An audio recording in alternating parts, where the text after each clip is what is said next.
Bonjour et bienvenue sur la chaîne Chouette sans gluten. J'espère que vous avez passé un super week-end. Si c'est la première fois que vous me croisez, c'est essentiellement des recettes sans gluten. Là, cette semaine, ça va être tout sur le thème de la Chandeleur, vu que ça approche. Là, on va faire les crêpes, on va faire des samoussas de crêpes aux pommes. Et ensuite, on fera une pâte à tartiner au chocolat. Donc, si tout ça vous intéresse, n'hésite pas à t'abonner, à mettre la cloche et à liker. Cette recette de crêpes, je l'ai beaucoup travaillée. J'ai beaucoup cherché une bonne recette de crêpes parce que soit elles étaient fragiles, on avait du mal à les retourner, soit elles étaient trop croustillantes, enfin ça n'allait jamais. Jusqu'à un matin où j'ai servi à toute la famille cette fameuse recette que je vais vous faire partager et qui m'ont regardé et qui m'ont dit « Mais t'as mis du gluten et du lactose dedans ?» Et je me suis dit, c'est bon, c'est la bonne. Donc voilà, c'est celle-là que je vous présente. Et en plus, je me suis entraînée à faire sauter les crêpes. Alors ça marche une fois sur deux. Alors si vous voulez voir la surprise et savoir si je vais me planter ou pas, regardez la vidéo jusqu'au bout. On va attaquer tout de suite cette recette par la liste des ingrédients. Donc il vous faudra pour cette recette 2 œufs, 90 g de farine, en sachant que j'ai fait une recette comment faire sa propre farine de riz. Je vous mets le lien en haut, n'hésitez pas à cliquer et à revenir sur ma vidéo ensuite. On a besoin de 110 g de maïzena, d'une cuillère à soupe d'huile. Alors j'ai déjà essayé l'huile de tournesol, j'ai déjà essayé avec l'huile d'olive aussi, c'est pas mauvais. Et l'huile de pépin de raisin aussi. Une pincée de sel, 50 centilitres de... Moi j'ai pris du lait de riz. Après, si vous n'êtes pas intolérant au lait, elle se marche très bien avec le lait normal. Et ensuite, bien sûr, nos 2 cuillères à soupe de rhum. Ça aromatise toujours, c'est super bon. Cette recette est personnalisable comme toujours. J'aime bien vous laisser libre cours à votre imagination. Donc, je ne toucherai pas la farine de riz car ça absorbe les liquides. Donc, il faudrait diminuer le lait. Je ne sais pas combien selon les farines, donc je ne vais pas vous le proposer.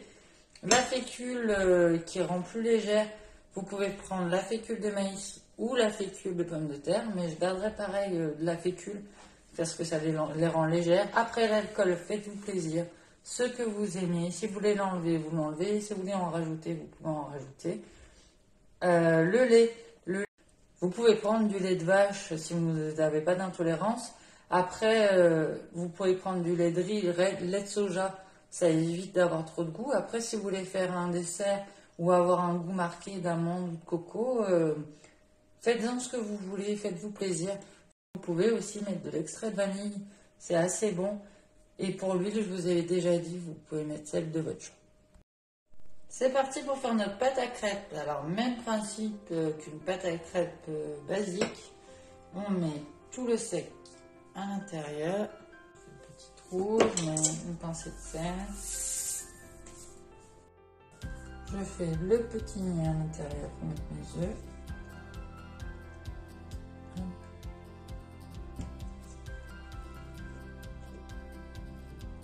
Mes 2 œufs au centre.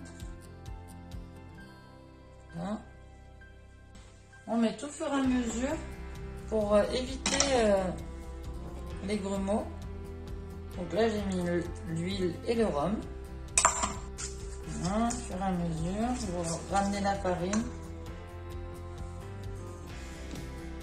Dès que vous voyez que ça commence à tout marcher, vous mettez un petit peu de lait. Voilà. On commence à faire pas mal.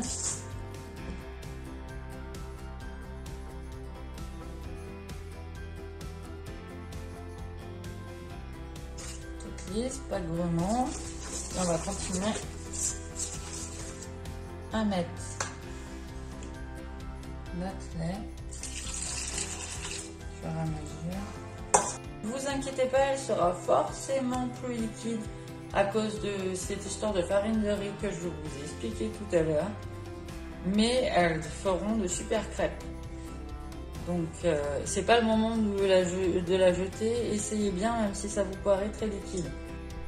Et voilà, elle est tip top comme je voulais. Ensuite, elle est prête à mettre au frigo. Je la laisse reposer en général 20 minutes, une demi-heure avant de passer à faire nos crêpes. Allez, c'est parti pour la cuisson. Alors, j'ai mis tout à côté de moi comme d'habitude. J'ai mis mon saladier de crêpes à côté de moi que je remuais et que je remue à chaque fois avant de faire une crêpe. Il vous faudra une assiette aussi à porter pour mettre vos crêpes une fois qu'elles sont cuites. Une spatule. Après, chose première, chose due, j'en fais une à la spatule et après je vous en fais sauter une ou deux. Et un bol avec un petit bout de sopalin et de l'huile dedans pour entre chaque passée huiler ma poêle. Donc on va faire chauffer la poêle et c'est parti. Alors une fois que notre poêle est bien chaude, on va huiler notre poêle bien de partout pour pas que ça accroche. On va verser une bonne quantité de pâte. Attention à ne pas les faire trop fines, autrement vous allez avoir une texture de feuille de brique. Donc même si elle est bien liquide, on est tenté de les faire bien fines, mais après vous n'allez pas avoir la texture d'une crêpe. On va attendre que ce soit bien sec sur le dessus avant de décoller tous les rebords et de retourner notre crêpe. On laisse cuire la deuxième face tranquille. Et voilà, notre crêpe est prête. Chose promise, chose due. Et après, on va faire sauter. J'espère que ça va rendre quelque chose. Que je vais au moins enrichir une. Oh, presque. C'est pas encore ça, non mais...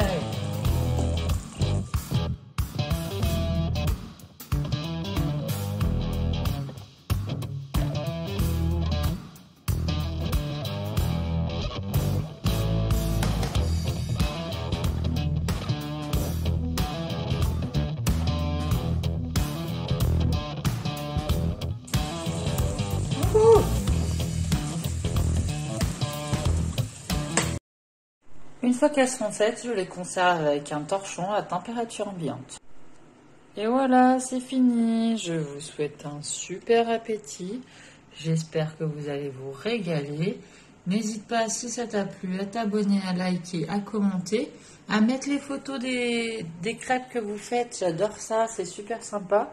Je vous remercie et à très vite, donc à vendredi pour les samoussas de crêpes aux pommes.